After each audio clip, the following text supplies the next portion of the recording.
Music's always for the listener, but the first listener is the player. Because I've tried to make music for what I think people want before, and it never worked. As soon as you try and do something, like, all your creativity is going to dry up. You're the only one that's going to really keep the ship going, right? No one's going to do it for you.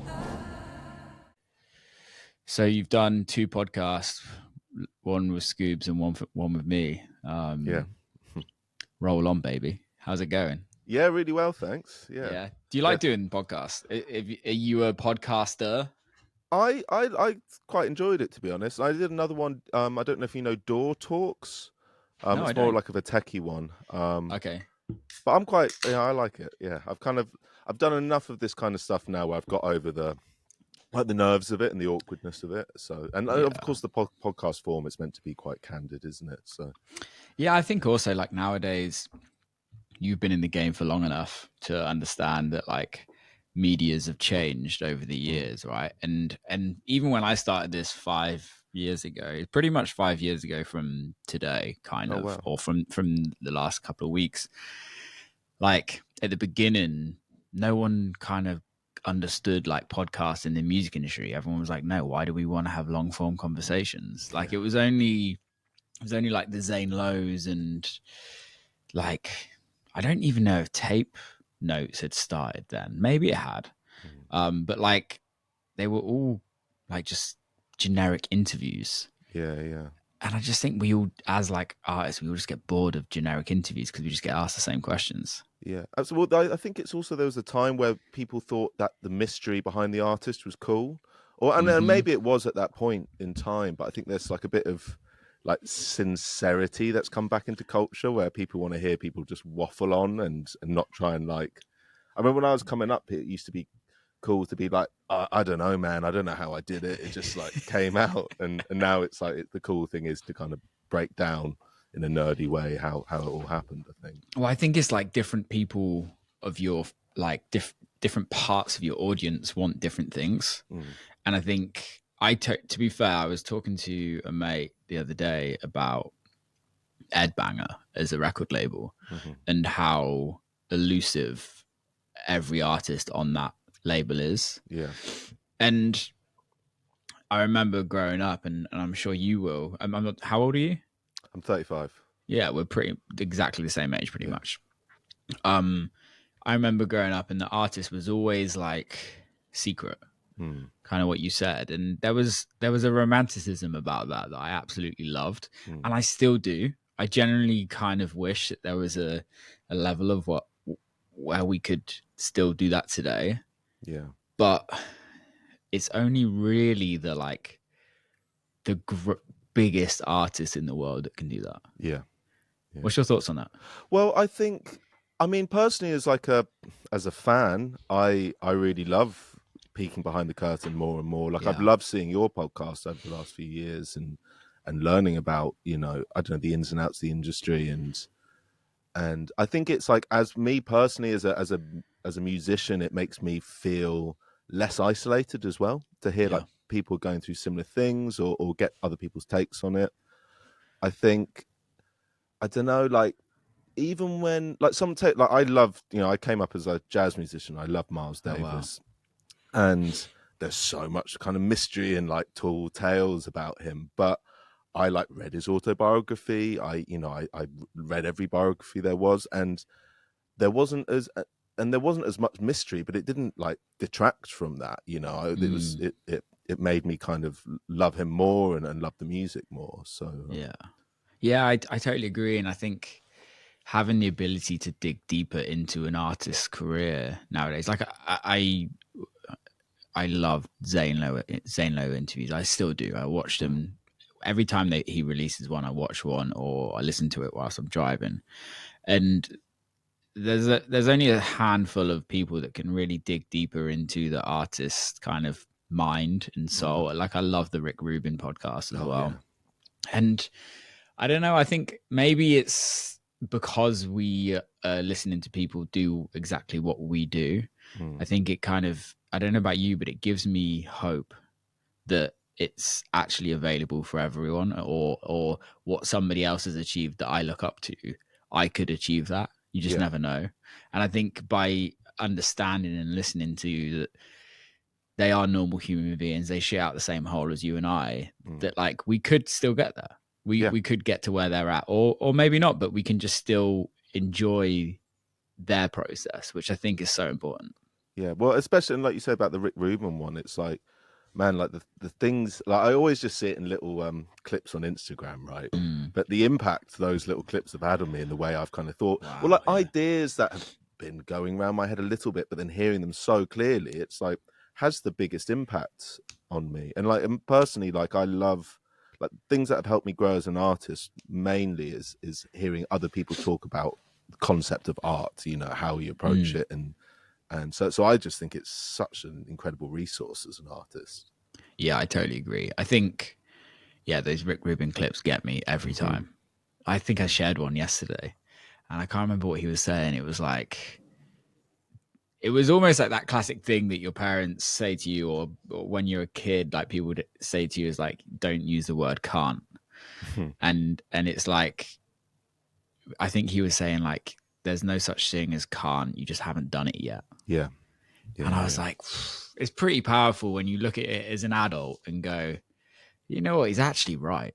Yeah. Like, but how many times do we all tell ourselves that we can't do that one thing? Yeah. Yeah, no, absolutely. And I think you like there's so many times in the studio where you can like lose faith in what you're doing in yourself. And those little kind of clips, you know, or little bits of advice can really like see you through it. Like and it might seem a bit corny, but it's like I don't know. I think for me it works and I see it working for a lot of people. For me it's that one as well that he says that music's for the I always get this mixed up because Wynton Marsalis said this thing where he's like music's always for the listener but the first listener is the player. Yeah. And I think Rick Rubin said something similar like that, like make music for yourself but you're the first fan really. Yeah. And if you do that it will you know go out from there really. Do you And I think believe in that though? yeah, completely Do you? because I've tried to make music for what I think people want before and it never works and it never connects. And the stuff that I love is the stuff that connects with people, you know. Yeah. I think when you're making music for other people, are you making music for other people or are you making music for success? Yeah, I guess you're making music for success, or you're making music for where you think the culture is, Yeah. right? Rather than making music because you're part of the culture and then letting it fall where it does. Yeah. Really, Yeah. Yeah. What is success to you? I think that's always changing. Yeah. I think in a lot of ways, I feel like successful in the sense and satisfied with my success in the way that I'm at a point now where I can make records and I don't freak out about it and I don't struggle with the mix, you know. And Yeah. that to me years ago was like, you know, doing 100 versions, not getting it finished, trying to work with someone to help with the mix and then being like, oh, it's not how I envisaged, you know, see it in my head. So now I'm at a point where that, you know, that idea of success I had like years ago, I've reached. But I think the next kind of thing for me is a bit more live and like a bit more playing out. And I think, it's not something I want to do a huge amount, but I would Okay. like to be able to say no to something or you know go out for do a couple days in Ibiza or something like that. So that's my next kind of thing that Yeah. I'm looking at as success, as it were. I guess, has there ever been points where you kind of reflect and go, yeah, no, that's, if I look back at myself from 20 years ago, like I've achieved everything that I've always wanted to achieve, or is there points where you actually doubt yourself? No, I mean I've gone beyond, I think, in the sense that I remember like I was in an indie band and we signed to Domino, signed publishing in 2012 and we signed the record deal in 2013. Wow. And I remember putting provisions in for my own music at that time. But I was like, God, imagine if I did a solo record on Domino. You know, that was just not in my head. I was like, I'm in a band. I'm just going to be in a band. And I hadn't even thought about being a producer. You know, I was like touring. I was making my money doing like session work for people as like a trumpet and keyboard player, and before that I was a piano teacher. So like the idea that I would get to the point of even having a solo project was not in my perception, you know, at that time. How does that feel now? Good. When the thing is, people don't ask you these questions, so you're Not never at all. really you never really look back and think in that sense. But yeah, no, it feels great, really, and it's important to remember that stuff, I think. Yeah, I think it's really hard to kind of reflect of like what you were doing 20 years ago and to kind of look at what you wanted in this life. And I'm a sucker for it. It's that always like wanting, I wouldn't even say it's greed. It's that always wanting to achieve more. And does it, like, for me, it consistently plays on my mind of like, oh, you haven't achieved enough, etc., etc. And it's brutal. It can be brutal. I don't know if you ever kind of get to that point or go through those processes whilst you're by yourself. Yeah, I do. I think there are certain aspects like the live thing, right? Because I've spent I've spent my career producing and mixing and writing for other people. So I've really put my focus on being in the studio. And I think I've always wanted a bit more live stuff happening, but it's getting there. But I think I've had those moments where I'm just like, oh, for fuck's sake, like how much longer, you know, and but then it's like it's a part in the fact that but the studio side and my composition side is beyond, you know, so it's just a testament to where I've put my time, I think, in that sense. And when I think about that, I go, oh yeah, well, it makes sense, you know what I mean?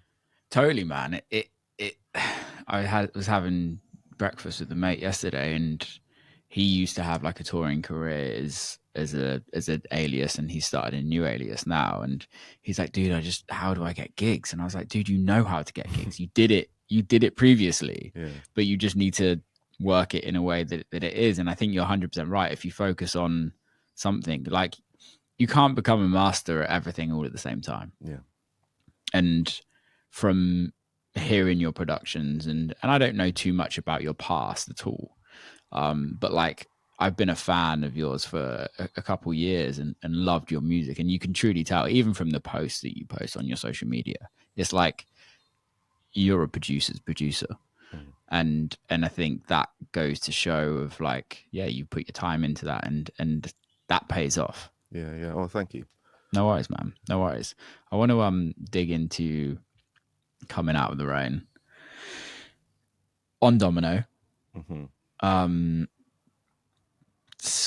First kind of album. Yeah, I know you've had music for Dark Spaces, yeah. but That was, I guess, it was like termed an album because of the remixes on there, but that was an EP with remixes yeah. essentially. So debut album.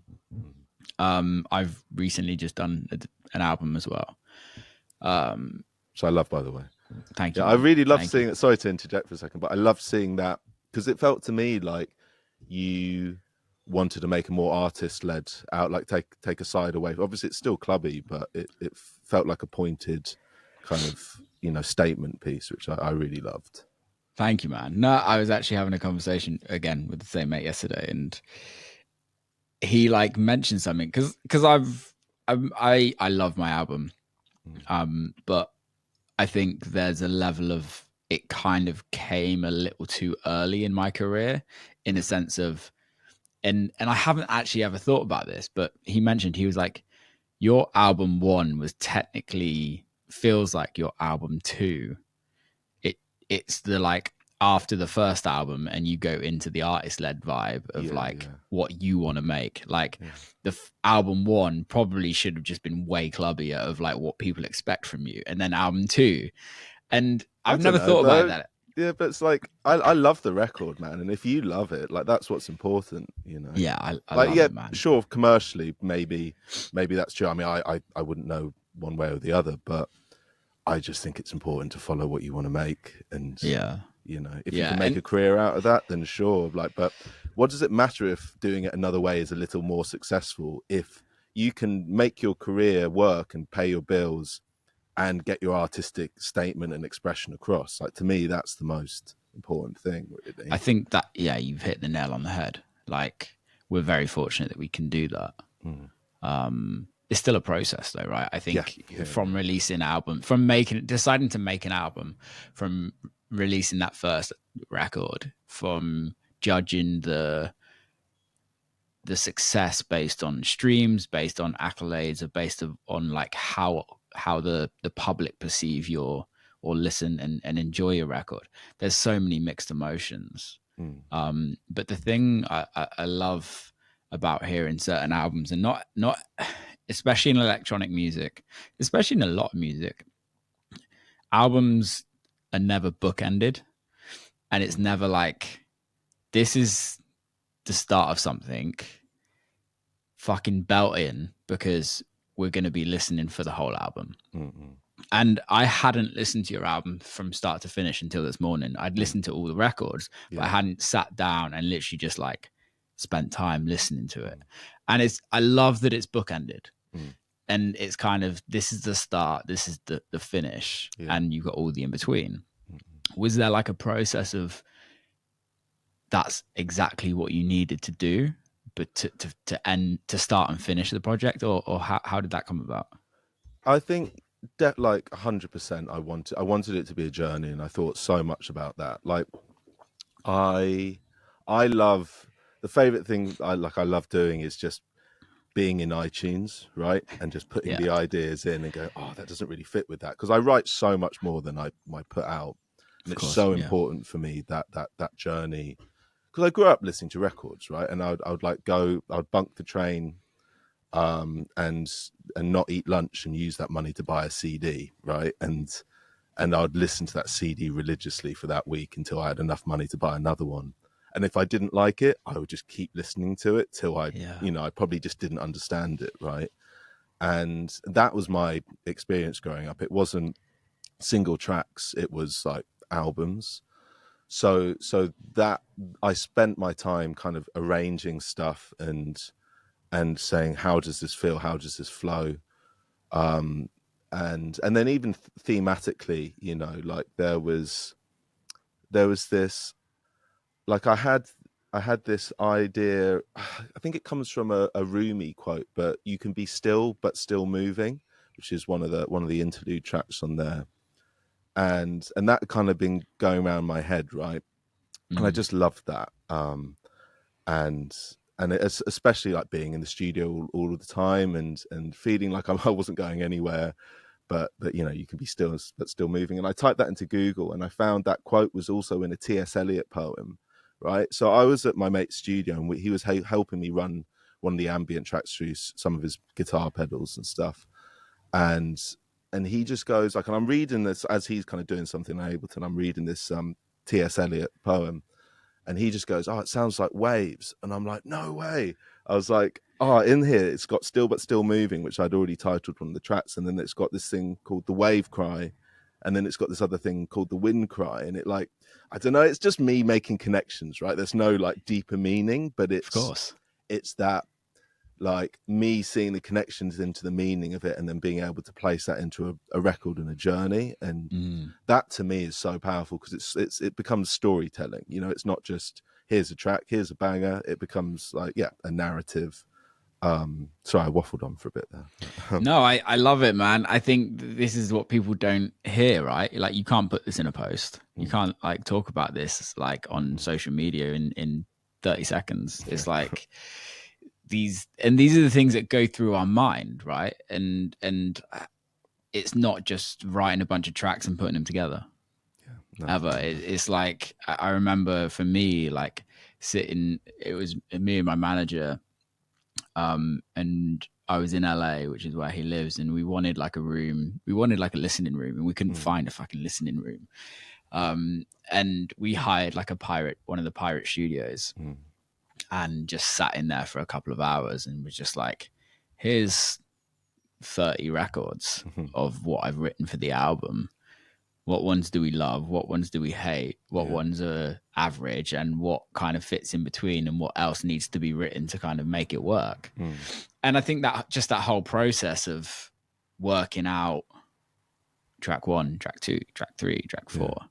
When you were you writing specifically for tracks, or were you writing based on what just felt in the studio that day?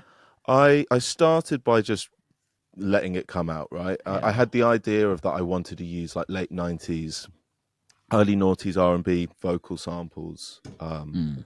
and which I've kind of done, a fair amount before, but I was like, I really want this album to be, well, the main thing is like, I was like, I know for it to be on Domino, I know I'm going to have to maybe go a bit more vocal heavy than I have done before. Yeah. Um, What makes you and say that? because basically so when I signed with the band, we signed as individuals. So I Yeah. was under contract, exclusive contract to Domino, but they would let me do releases with other people, right? Yeah. And they were like, we'll work to an album. But I had sent them all the music before Coming Out the Rain, and they were like, yeah, just keep going, you're doing a good job. which was which was frustrating at the time, because I was like getting offers from bigger labels to do stuff, and I couldn't take these offers, so I Yeah. could only either self-release or go with very small labels. So I was like, fuck it, I'm going to write an album they can't refuse. Yeah.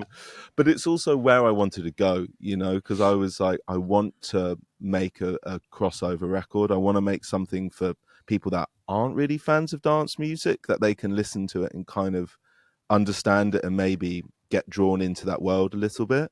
So I Yeah. thought, like leading by the vocal thing would be the way to do that.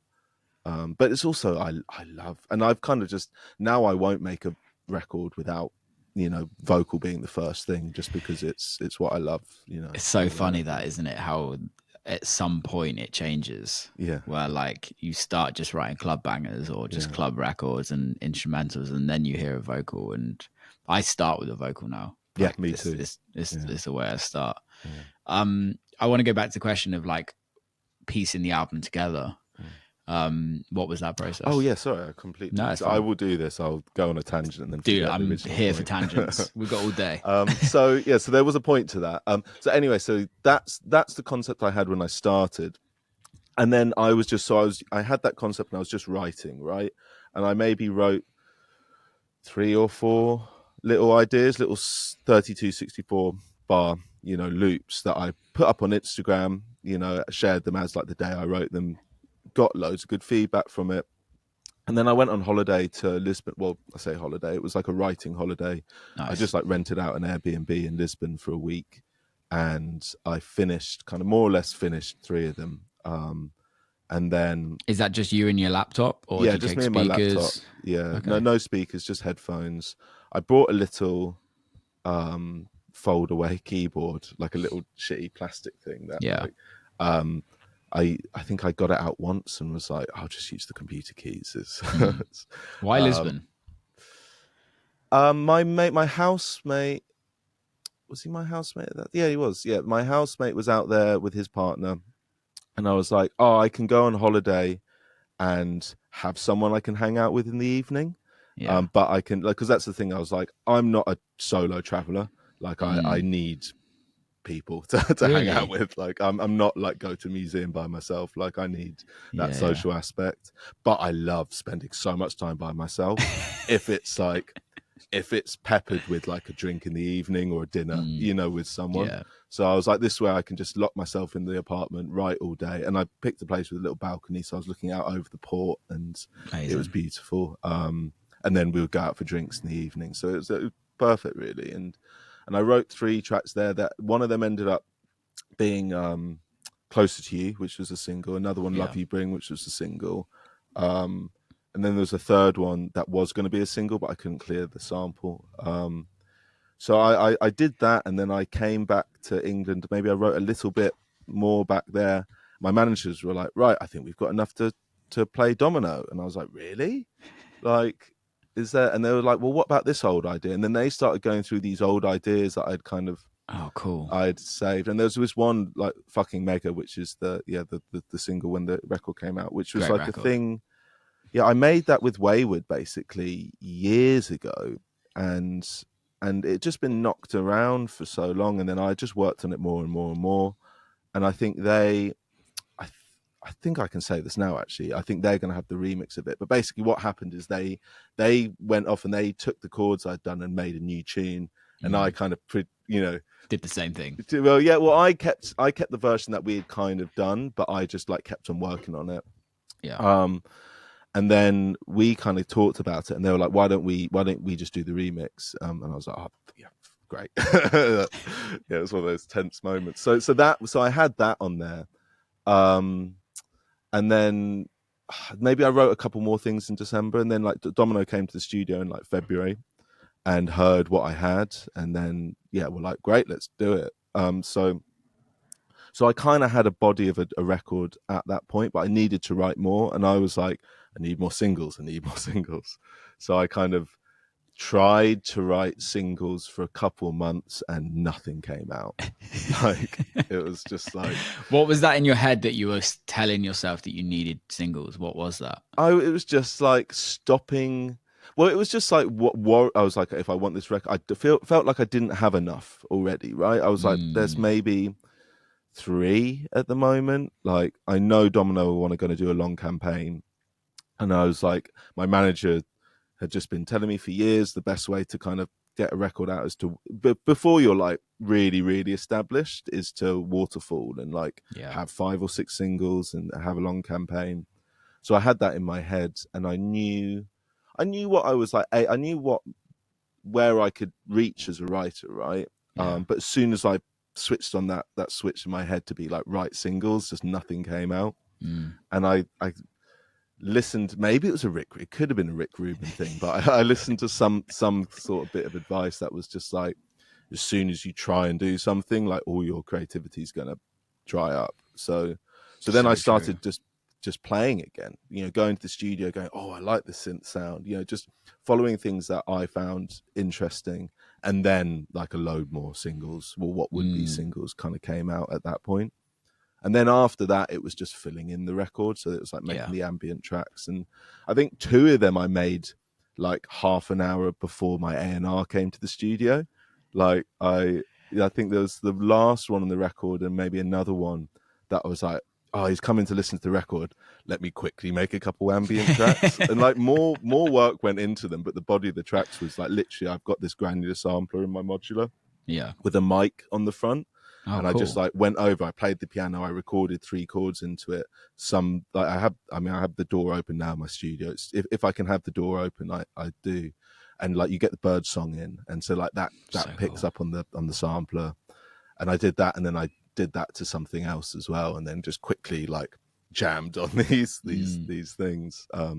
So those are the kind of the most freeing moments of the record, because they are the moments I like cherish the most in the record now, but they came out with no pretense, no, you've got to do this, you've got to make something like this. It was just like full play, full expression, and quick, They're kind of the best moments for us, right? Like I remember there's a couple of records on mine where it was just like, especially the last record, I knew I was writing the last record. I knew it was like, I wanted this as the last thing people hear. And it's like, there was 0 expectations of like, this has to be this or this has to be that. It's like I can just pull any influence and just chuck in what I want. And I think I don't know about you, but I find it really hard to just play and have fun nowadays when I put so much pressure on the outcome. Do you struggle with that? I think I did for a bit, but I think now I tell you what, like I've been in a great period of feeling really having a lot of fun, right? And I think there's like the Moog one, which I use on most things. It's got this internal sequencer, and it's got this little step record button, so it means I can have like an arp going, and I could just twist any knob, and then it automatically quantizes that information into a loop. So it's like made for play. Like I don't have to draw anything in. I can just twist everything and it will quantize those movements. So it's it's pretty fun. But I've been starting to realize, maybe like I've done so much of that I've just recently I bought the the Moog Matriarch, because I was working with George Fitzgerald the other day, and he's got one, and I was like, oh my god, this is so fun. I've been thinking about getting one. Oh man, it's so good. It's, I mean, I won't go. Maybe another time we can talk about the architecture, but it's honestly, yeah, it's incredible. But part of me getting that was me realizing that I needed a new thing to play with, and I'm going to sell some old gear and get rid of some stuff like that. That's not really exciting me anymore. Yeah. So that for me, I've kind of always got one eye on like making it fun and having a new toy, because for me, like if I've got a couple little vocal chops that like move, like kind of I feel here, right, then the next thing it's like some sort of fun production thing, and Yeah. that to me is the kind of the key thing. Yeah, but that's my kind I of love trick that, for it. man, because I've seemed to have lost that. Like my fun is when I'm in a session with a top liner and just writing top lines and like the idea. And then it used to be like come back into the studio and just like have fun of like remaking it into a record. But then I just get into my head and just like, fuck, like, I don't know. Like I'm looking at the like outcome of like what I want this record to do for my career, not necessarily what I want it to sound like and how I want it to go. Yeah, well, do you know what has done it for me? Is that still my most successful tracks? It's one I made ages ago. That this one track, Surrender Yourself, and this other track, Try Repeat, right? And they're the only tracks. Well, in terms of like non-collab tracks, like I've got stuff with George Fitzgerald and other people that have done more, but in terms of the solo stuff, they're my most successful tracks. And I wrote both of them in 2 days, like two consecutive days, and they're also that the least. There was nothing that went into it. I just played, right? I just played on the Juno 60, and they came out. It happened really quickly. I think they were both instrumental, and then I added the vocal chops on later. But the vocal chops aren't hooky. You can't hear words in them. They're just textures. And they've been the most successful. And so I've realized, and I've actually only really kind of realized this after making coming out of the rain, in that the track No More Love for You on it, which I love, like I love it, but it was like the one I was like, I think this is going to do the biggest because it's got a big solid vocal on, and it's actually done probably the worst out of all the singles. Like, and it's just made, and then I'm like, well, my most successful tracks are just these synth jams, right? With like ethereal, nothingly vocals. So it's made, and I think this is what's allowed me to get more into the play recently, is that realization that, oh, actually my most successful tracks are just like synth jams. So it's like it's freed so me true, up man. quite a bit. It's so true, because I think like you ask everybody what was your like hit record or your biggest record, and it's a record that was written in 30 minutes that you didn't think about, and everyone started playing, and then everyone listened to it, and you're like, oh, sweet. But it goes back to that, why does everyone have and I don't like using the word hit, but why is everyone's biggest record like quite early on in their career? And it's because there's zero expectations. Yeah, absolutely. Yeah, because you start to then worry about what's my sound and all of that kind of stuff. Well, I think what I'm doing now is I'm trying to keep the sound changing and developing. So there are certain things that make it feel like it's a Lawrence Hart record, and like the vocal thing is become a part of that. But I'm trying to, like, everything I've been writing for, I've kind of got another record not ready but like demoed out, and it's all above 140, Is like, it? and somewhat above 150, because I was just like, it was what was exciting me in the studio, and I kind of realized, I was like, if I can keep the sound developing but a little bit at a time, like, I'm going to stay interested. And what I don't want to do is suddenly make this drastic shift, right? And go, and like I've seen other people do that, where like, one album to the next, it like there's no through line. But I think if you keep developing little bits by little bits, you're going to keep yourself excited, and people will hopefully come with you on that journey. That's the way I've been looking at it. No, I really like that. I you're at this moment in time of recording, not when this comes out, but you're about 3 weeks of, or 12 days of the album coming out, or the album being out. And you're already thinking about album 2. Was album 2 started way before album 1 was even like release date, or were you just feeling inspired that you were like, okay, let's just get on it?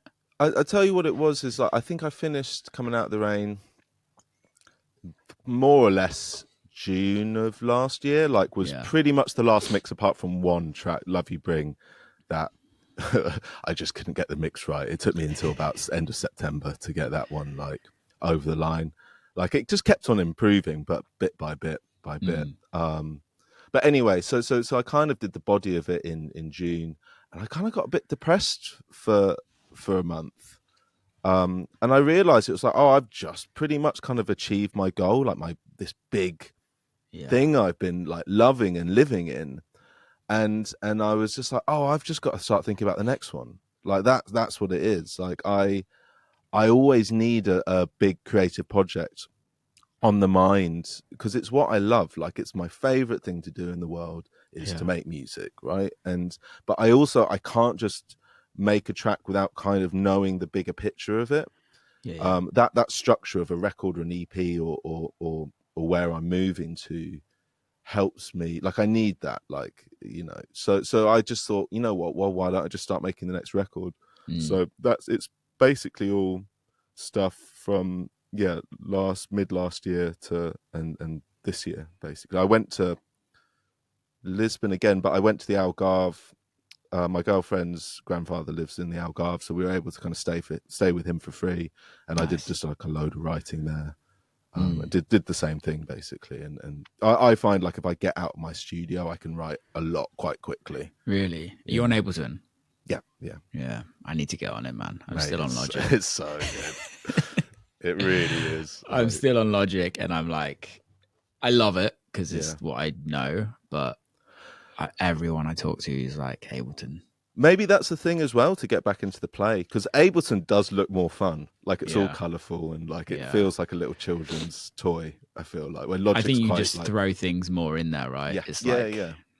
And you can like put LFOs on LFOs and just have it all kind of breathing. Yeah. And it's also the learning time. Like it's a lot easier to learn than Logic. Like I tell you quicker. The thing that stops me, and I know this is like the smallest barrier to entry, is key commands. Yeah, but I only use like barely any. I use like really? Command E for cutting. Like there's, I was thinking about this yesterday actually, because I was like, there are I only use like 3 or 4. Really? Yeah, and you pick them up when you start getting frustrated about menu diving, and you're like, I keep going to the menu, and then it's honestly it's not that difficult. I would say just do it. Just like give yourself a challenge. I said it because when I built the live show out, I built it in Ableton. Yeah. So like I have levels of like knowing what Ableton is, and you get the clips for you. Yeah, and I get that, but I think the whole production side of things is completely different. Why don't you give yourself a challenge? Say to Instagram, be like, I'm gonna make a song in Ableton and I'm gonna release it on SoundCloud, and I want you guys to like hold me to this. Yeah, I think that's actually a good idea. Yeah, that's a good idea. I might do that.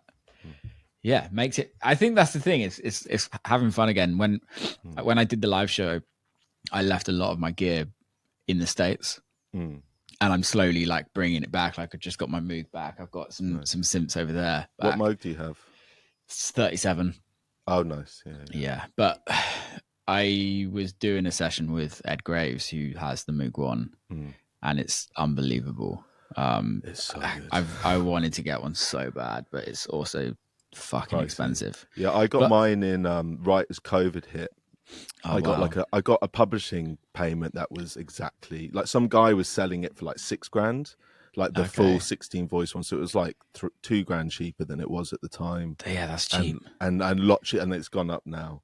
So I like drove up to Liverpool and I was like, took all of my publishing payment, which is so stupid because all my work was cancelled. I was like, but it was, oh, but if man. you think it's so worth it Oh, because of man. what you got out of it, right? Yeah. I think I had already realized that I was lacking something with like the polysynth thing. I was like, I've done as much as I can on the Juno 60. Yeah. Like, and I still like, I know everything about it now, I think. But so I'm just looking at it lovingly. Like your babe. Yeah. But I still like a year of like still like I didn't even get into the sequencer like for the first year, and then I was like, holy shit! Like they've got an internal sequencer that you can control anything on it. Yeah. It's like it's modular, like it's a whole modular rig in a synthesizer. It's such a big. When you turn it on, it sounds like an old like PC because it's so loud. Yeah. Everyone in the studio is like, "What's that?" I'm like, "Oh, it's just the Moog. It's going to take about 5 minutes for it to start up." I've been looking at the Moog Muse. Oh, it looks great. Yeah, and, it's kind of in between the Matriarch and the Moog One, where it's got a bit more toughness, but it's still like posh and huge, right? That's what I'm using for my poly. I'm using the Minolog, which is great. Yeah, it's a great little. It's nice having a little digital delay on it. It's actually really fun. Yeah, one of my mates actually bought it for me during COVID, and it's great. Sorry, I'm looking at it as well. It's great, but I toured with it on the live show, and it was actually really nice on the live show. Yeah. I guess it's super reliable as well, right? Yeah, dude. It's like, well, it's digital, isn't it? Yeah, really. Yeah. But good analog modeling on it, right? Yeah, it sounds great. It cuts through massively. Like when you got them when I had the Moog playing and the 303 and the Minlog, the Minlog cut through like perfectly. Yeah. But I had I can't remember it. Let me just slide and get it.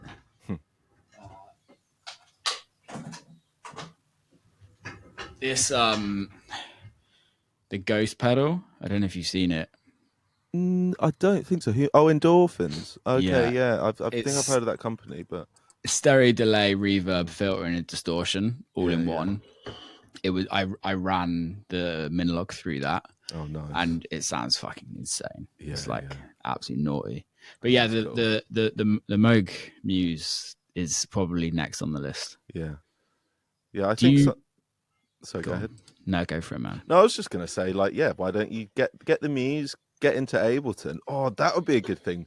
Make a track just out of the Moog Muse and Ableton. Like that would be a good little challenge. This is what I feel about that kind of stuff, like with writing, especially if you feel like you've lost a bit of the play in it, is give yourself a box. And I was saying this I was saying this to George Fitzgerald, actually. He's like, I have some days when I go into the studio and nothing comes out, but then like I'll have other days where I'm in for half an hour and I'll make a whole track, right?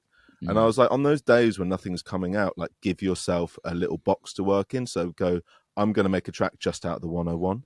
Because then it's like, it gives yourself like these creative parameters and it becomes like a fun little problem solving thing, right? And have you ever got to the point when in your production kind of life where you go into the studio just to come out with a product? Because I think I think honestly COVID did this for me. I spent the whole of COVID just writing and just having a laugh, and it didn't matter what came out because there was no expectation of like, oh, I'm going to release this next, or this has happened. Like it was literally just write as much as you possibly want, and have a laugh because 99% of this is never going to come out and whatever. But I think after COVID, I was kind of like exhausted of writing. And every time I'd go into the studio after, it was like, I'm only going into the studio to come out with a product. Yeah. And that product to kind of sell in a sense of help my career. Yeah, yeah. I think I've had that feeling, especially when I was doing EPs. But I think what generated that feeling was the time scale of, okay, this month's coming up. I can't have a gap in the release schedule, so I need to make something to fill that gap. Yeah. Whereas now, like, I think what really helped me is that I had a year where I think in 2023, I had most of the record done, but I had to wait for sample clearance. So I had about 8 or 9 months just waiting for Sony to get back. and I and that was really frustrating. But what it Yeah. did is it got so I had a year of not many releases, but knowing an album's coming, so it kind of felt all right. But what that did is it got me ahead of the curve, where I think I was able to store up some ideas, and now I'm actually quick enough at writing that I think even if I kind of used up my store, I would quickly build it up again, because I think when I've got the pressure of in 4 months time I need a release, then it feels like I'm making a product, right? Because Yeah. I'm making something to release then. Yeah. Whereas like what I'm doing now is I'm just going in and writing, and then I've got this like this little box of all these little ideas in, and then I go to management, go to the label, go, all right, what do we think's next? And they go, this one. I go, great, I'll finish it. And it's like, then it feels like, I don't know, it feels like I'm just going in, I'm playing, I'm making these little ideas that excite me, and then I'm just asking people which one should I develop, and it that I think doing it that way around has changed that process, but definitely in the past it did feel like that. Makes sense.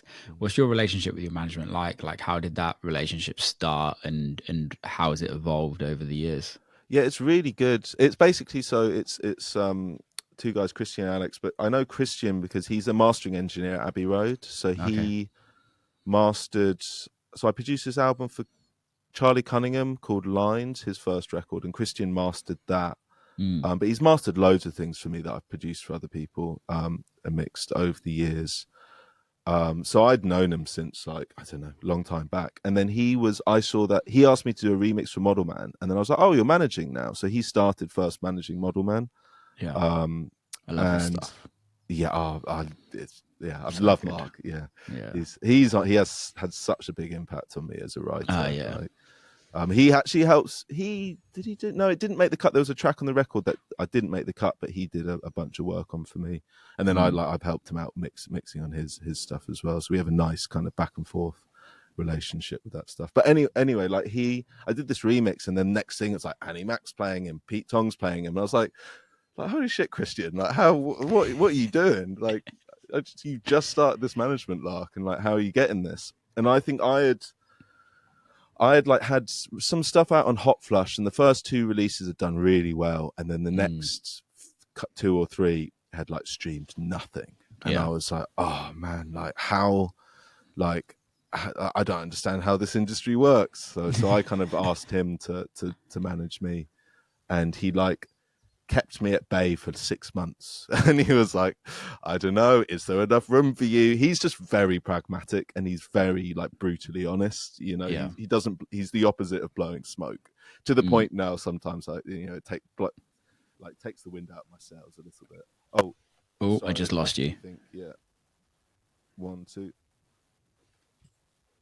one.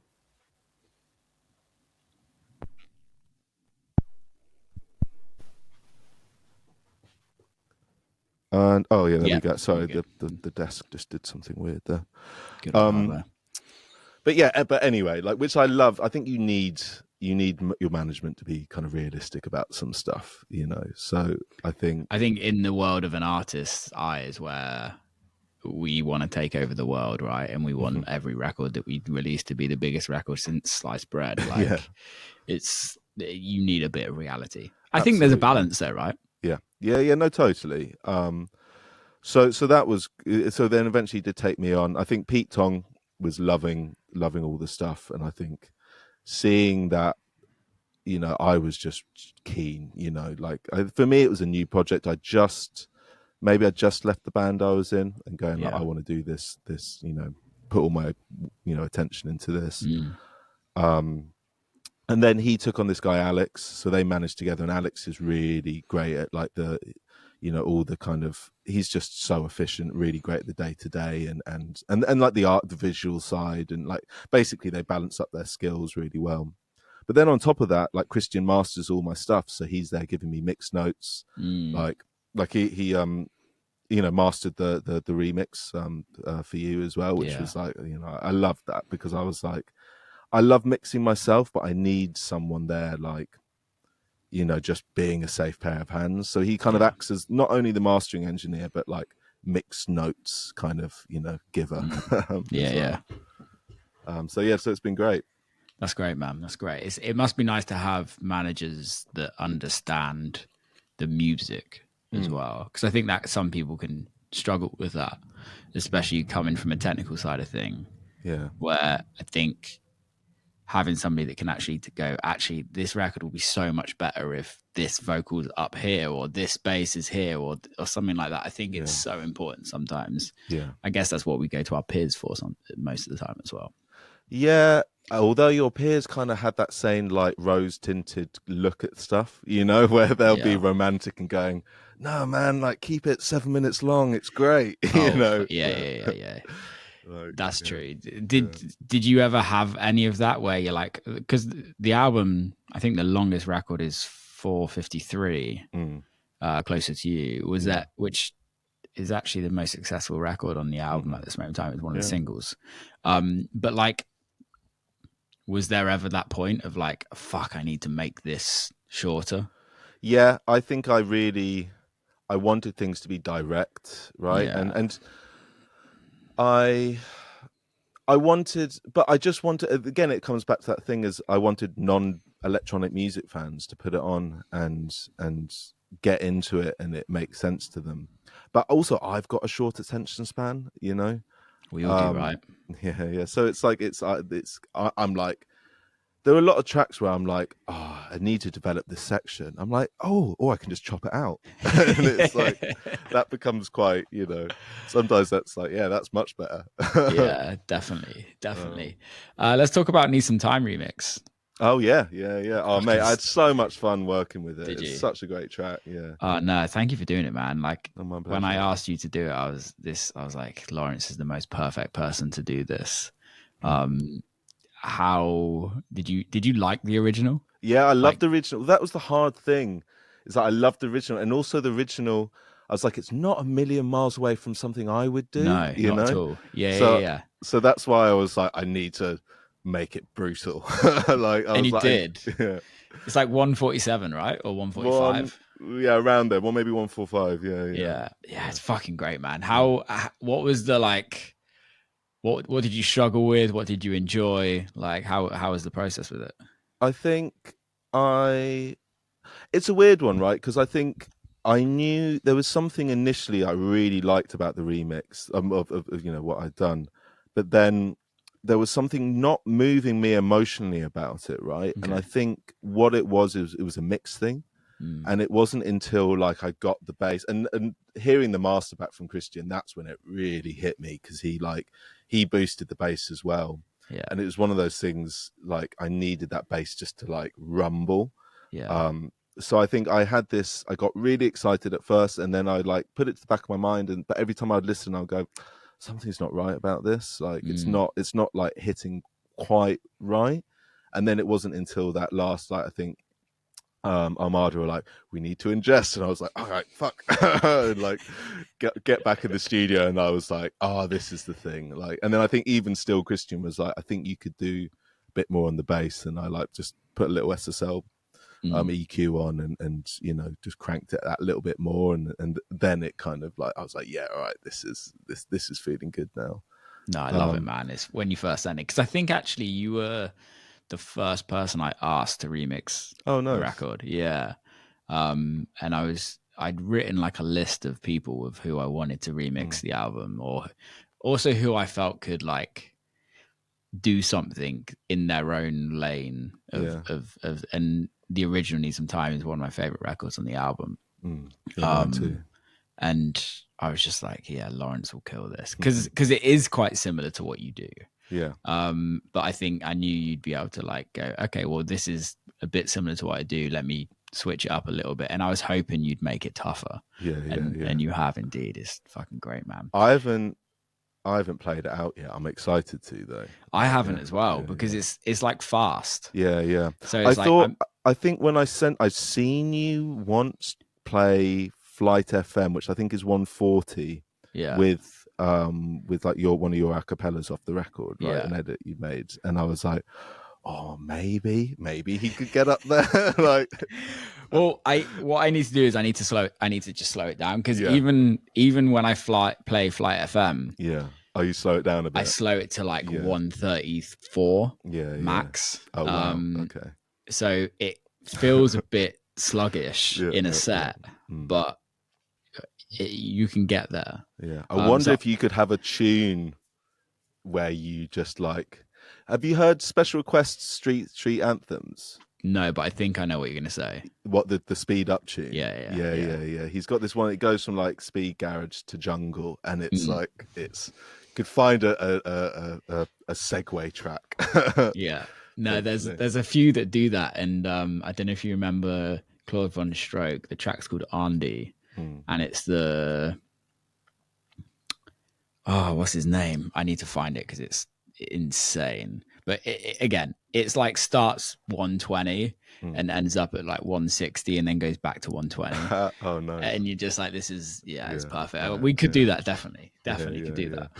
that. You spoke about like being hard or learning the mixing process Mm. of like in the studio. Something I've always been really interested in, but what made you go through that? Like, I want to be a great mixer, because it's such an art. Yeah, I think there's a few things, but the first thing was so my band Little Cub, we were working on our second record that never actually ended up coming out. The band kind of disbanded, and the singer released it as a solo thing in the end, like changed it and Yeah. released it as a solo thing. But we got mixes back for our whole record from David Wrench, who I have to say is one of my favorite mixing engineers in the world, and incredible. And but the mixes just weren't quite right, like they weren't how I'd envisioned it. Yeah. And I think that was the moment I was like, I think he's like one best mix engineer in the UK for the last 3 years or something. I was like, I think I need to learn how to mix, because if I'm getting like literally the guy that wins the awards all the time and I'm still not happy, there's no one else. There's no one left to try. Yeah. Um, and then on my own records, I was mixing some. I think I mixed all the first Hot Flush ones myself, but it was like a painful process. I remember Scuba being like, "They sound fine." I'm like, "No, it's not good enough. It needs to be better." Um, and then I went in with Scott Napper, who was Blue May's like assistant, and Yeah. Blue had done a bunch of the George Fitzgerald stuff. And I remember like George had done this record with Little Silver, Other Line, Yeah. and that came out, and I was like, "Fuck, this sounds good." And I was like, so I called up Blue's manager, and he was like, "Blue's you can't afford Blue," basically, is what he told me. And I couldn't. But he was like, Scott will do it, his assistant, like he knows all the tricks. So I did a couple tracks with Scott, but I like took it away. No, I didn't take it away again, but I think we loaded I already had a master bus, chain on, and we loaded that on, and like he really kind of like did it to my he didn't change it too much, he just made it a bit better. And then I had another mate, Alex O'Donovan, that I went in again, did the same thing with a track or two, but I think with that I took it back again. And then I think after that point I was like, I think I know enough now, to do myself. And then I think around that time I started getting requests from people to do mixing, so I started doing that, more and more. And it was just like, it's been about, let me think, maybe a 7-year journey. Like it's Yeah. maybe 8 years. It's been a long time. And Mm. now I feel really confident with it, and I feel like I'm getting better and better, and I don't feel like, oh shit, at any point. I Yeah. feel like I can solve all the things, but it's been a long journey. Yeah. I can imagine. When you're mixing your own records, I don't know, maybe you do, but when somebody else is sending you your records, are you getting the project or are you just getting the stems? Generally just getting the stems, but with some people, like with Model Man, he's really sweet in that he was like, "Mate, I'll just get all of your same plugins because that's great." So we had this thing, because Mark likes to fiddle like I do, Yeah.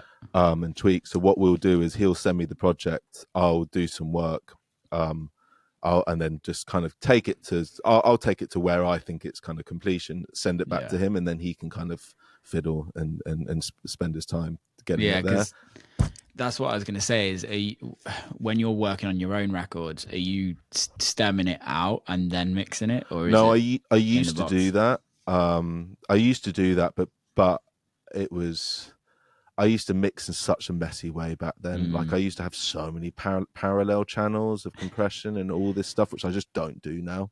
I Yeah. do everything in the master bus. Like I have a master bus chain of plugins that's like 15 plugins long. Oh, That really? just, yeah, it's like, I've got a friend, Alex O'Donovan, that's a mixing engineer, and he showed me the first like 8 plugins and Yeah. like saved the presets for me. And then I've been like adding to it over the years. Oh, cool. And it like, honestly, I've mixed stuff for people where I've just put that on. Yeah, yeah, Like, yeah, yeah, but like yeah. not out of laziness, but just because that's all That's it all it needed. needs. Like, Yeah. yeah.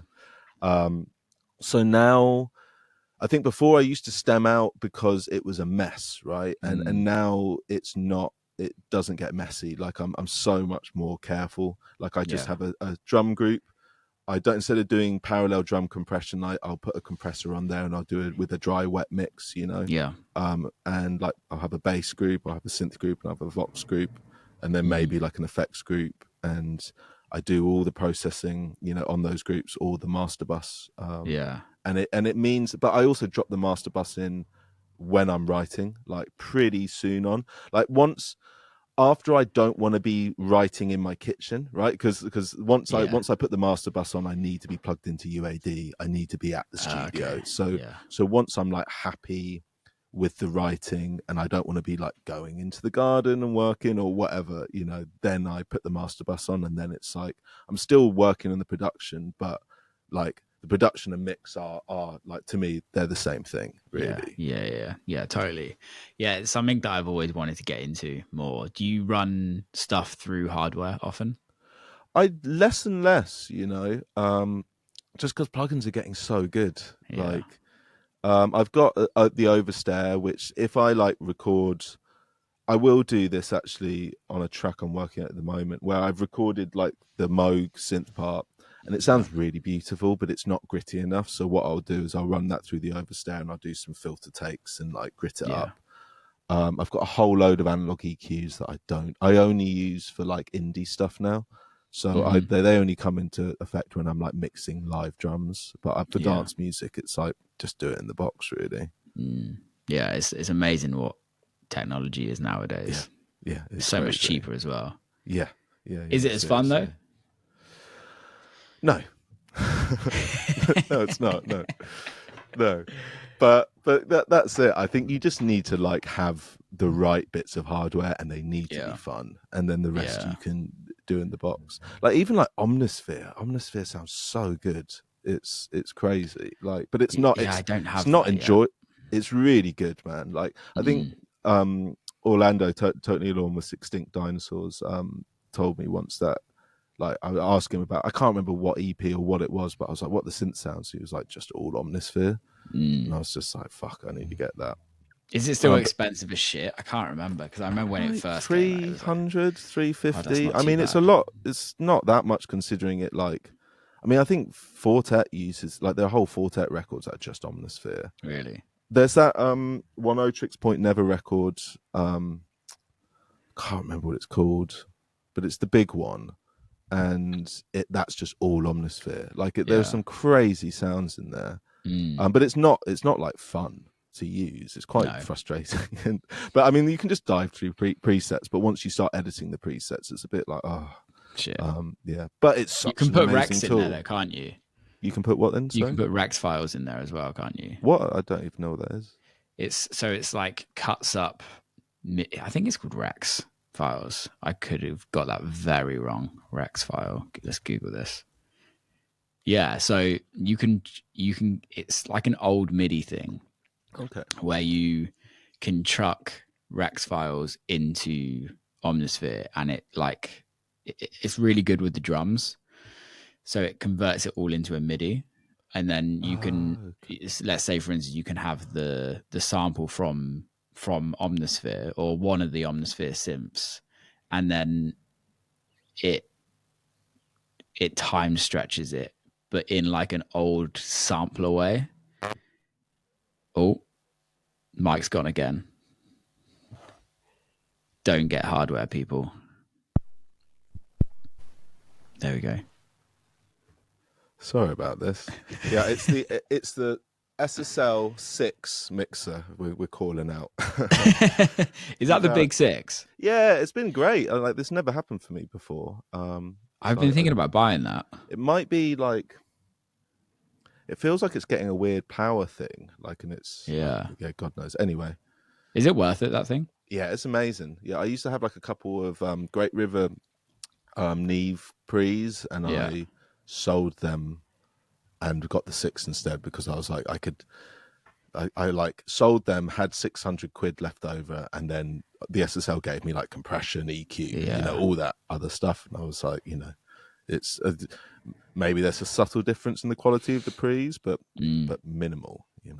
Yeah, no, I've been wanting to get one of those, dude. We're nearly at an hour. Cool. I want to end this with, I just would love, I've been starting to ask this on the podcast. Anybody starting out in this industry, what one piece of advice would you give? One piece of advice. I think the one thing I would say is, no one's going to care as much about your career as you are.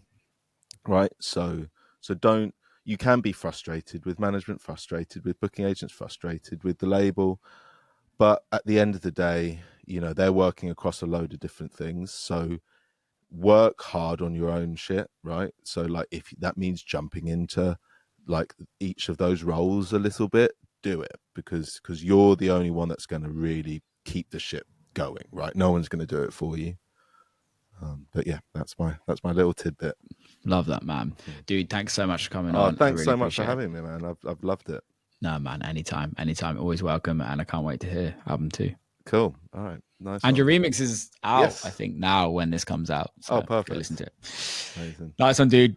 All Big right, love. Cheers. Stay on, mate. Stay on. Nice one. And that's a wrap. If you have got to this point of the podcast, thank you all for listening. Obviously, we've changed the format slightly. I'm not doing an intro, but we've got like a trailer, because that's what you got to do nowadays. So thanks to Lawrence for coming on. I love that episode. Go listen to the remix. Go subscribe. Go share it. Thank you so much. Till next time.